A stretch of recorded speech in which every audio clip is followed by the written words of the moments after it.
بسم اللہ الرحمن الرحیم۔ السلام علیکم دوستو۔ کیا 5,500 سال پہلے فنا ہونے والی قوم کو ایٹمی تباہ کاری کے ذریعے عذاب دیا گیا تھا؟ تقریباً 5,500 سال پہلے کی بات ہے۔ ایک بہت ہی زبردست قوم ہوا کرتی تھی۔ وہ لوگ سائنسی ترقی اور ٹیکنالوجی کے لحاظ سے ترقیوں کی معراج پر تھے۔ وہ لوگ پہاڑوں کو ایک خوبصورت طریقے سے تراش کر مضبوط ترین محلات اور تعمیرات کیا کرتے تھے کہ آج کی سائنس ان کی عقل و دانش پر عش کر اٹھے۔ وہ لوگ اس قدر ذہین اور ماہرین تعمیرات تھے کہ اللہ کے مقابلے نعوذ باللہ کہ جنت بنا دیا کرتے تھے۔ وہ انتہائی طاقتور، قداور اور جینیس تھے۔ اپنی انہی خصوصیات کی وجہ سے وہ اس دور کی سپر پاور کہلاتے تھے۔ اپنی ترقی، تعمیرات اور خصوصیات کی وجہ سے سرکش ہوتے چلے گئے تھے۔ وہ خدائے واحد لا شریک کے وجود سے منکر ہو گئے تھے۔ انبیاء ان کی ہدایت کی بات سمجھانے آتے تو ان کا مذاق اڑاتے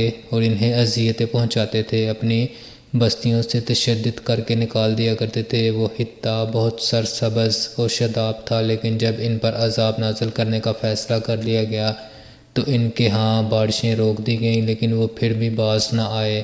ان کے ہاں بارشوں اور بادلوں نے اپنے رب کے حکم سے بالکل رخ پھیر لیا، جس کی وجہ سے وہاں قحط سالی والی صورتحال پیدا ہو چکی تھی۔ پھر ایک روز انتہائی عجیب و غریب واقعہ رونما ہوا۔ انہیں ایک روز آسمان پر اٹھنے والے ایک دھوئیں کے بادل کو دیکھا جو تیزی سے ان کی طرف بڑھ رہا تھا۔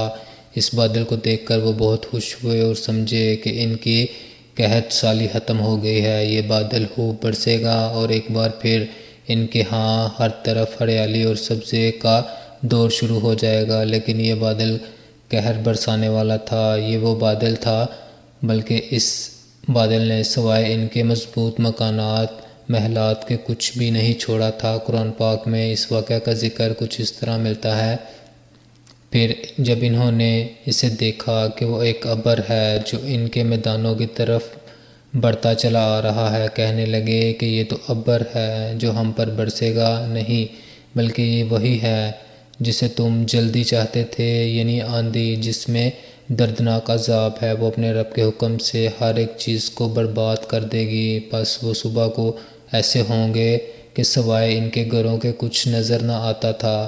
ہم اسی طرح مجرم لوگوں کو سزا دیا کرتے ہیں۔ سورہ الاحقاف۔ وہ ایک ایسی تند و تیز اور تباہ کاری اثر والی ہوا تھی جس نے ہزاروں سال گزرنے کے بعد بھی اس خطۂ زمین کو آباد نہیں ہونے دیا تھا۔ وہاں پر کسی نباتات اور ہریالی کو نہ تو چھوڑا تھا اور نہ ہی کسی کو سلامت رہنے دیا تھا۔ وہ ہوا جہاں جہاں سے گزرتی انسانوں کے جسموں سے گوشت کو اتار کر اسے صرف ہڈیوں کا پنجر رہنے دیتی۔ ایٹمی حملے کی طرح انسان کے جسموں کا گوشت پگھلا کر بھاپ میں تبدیل ہو گیا تھا۔ وہ ہوا ایسی بانجھ کر دینے والی تھی جیسے تباہ کاری کسی جگہ کی زمین کے اندر تک اثر کر کے اس کو بانجھ کر دیتی ہے، کسی چیز کو پیدا نہیں ہونے دیتی۔ اللہ تعالیٰ قرآن کریم میں ارشاد فرماتا ہے: اور تمہارے لیے نشانی ہے عاد میں، جبکہ ہم نے ان پر ایک ایسی بحیر ہوا، بانجھ ہوا بھیج دی۔ وہ جس چیز پر سے گزرتی اسے بوسیدہ ہڈیوں کی طرح کیے بغیر نہ چھوڑتی۔ اس تباہ کاری نما ہوا نے ان کے جسموں کو گوشت کے بغیر بوسیدہ ہڈیوں جیسا بنا دیا۔ سب کچھ مٹ گیا، نہ نخلستان رہے، نہ خوشنما باغات، نہ سبزہ، ہر طرف اڑتی ریت اور انسانی ڈھانچے رہ گئے۔ یہ پورا خطہ خالی ہو گیا۔ آج بھی یہاں دور دور تک صرف ریت نظر آتی ہے۔ آج کے زمانے میں اس خطے کو ربیع حالی کے نام سے پکارا جاتا ہے۔ 4,000 سال گزر گئے۔ ایک روز اسی علاقے سے دنیا کے بہترین انسانوں کا ایک لشکر گزرا جس کی قیادت کائنات کے سب سے بہترین انسان کر رہے تھے۔ لشکر ایک طویل مسافت طے کر کے آ رہا تھا۔ اہل لشکر نے اس خطے میں کچھ کھنڈرات دیکھے تو وہاں کچھ دیر رک کر آرام کرنے اور کھانے پینے کا ارادہ کیا۔ وہیں ایک کنواں بھی تھا۔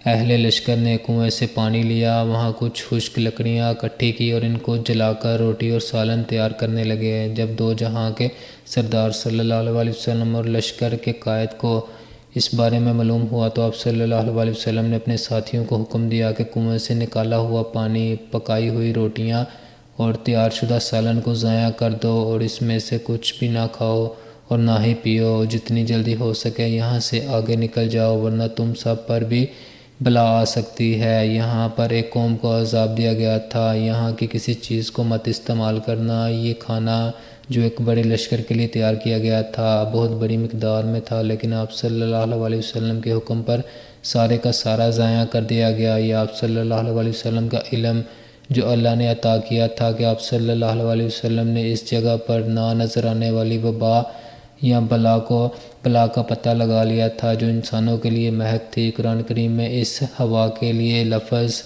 ریح الحکیم استعمال کیا گیا ہے۔ ریح کا مطلب ہوا اور حکیم بانجھ عورت، مرد یا زمین کو کہا جاتا ہے۔ علماء کرام اس لفظ بانجھ ہوا کے معنی عرصہ دراز سے تلاش کر رہے ہیں، لیکن ایسی بانجھ ہوا کے بارے میں نہ جان سکے جو اتنی ہلاکت خیز تھی کہ جسم سے گوشت پگھلا کر ہڈیوں کو بسیدہ کر دے اور اس جگہ پر موجود ہر چیز کو ایسا بانجھ بنا دے کہ وہاں ہزاروں سال بعد بھی کوئی چیز کچھ پیدا نہ کر سکے۔ موجودہ دور میں جب ایٹمی تجربات اور ان کی نباکاری کے بارے جاننے کے بعد خیال اس طرف جاتا ہے اور قرآن پاک کی ان آیات کے مفہوم واضح ہونے لگے، ایک ایسا بادل جو نہایت برق رفتار سے بڑھتا ہے اور پھر آنن فانن تباہی مچا دیتا ہے، کسی کو سنبھلنے کا موقع ہی نہیں دیتا۔ پھر اس کے بعد ایک ایسی بانجھ ہوا جو سب کچھ ختم کر کے ہزاروں سال تک وہاں کچھ پیدا نہیں ہونے دیتی۔ اللہ پاک ہم سب کو ہدایت عطا فرمائے اور اپنے حبیب صلی اللہ علیہ وسلم کے صدقے کسی بھی ایسی پکڑ سے محفوظ رکھے، آمین ثم آمین یا رب العالمین۔ دوستو آئی ہوپ آپ کو ویڈیو اچھی لگی ہوگی۔ اس طرح کی اور ویڈیوز دیکھنے کے لیے چینل کو سبسکرائب کیجیے گا، ویڈیو کو لائک کیجیے گا، دعاؤں میں یاد رکھیے گا۔ السلام علیکم۔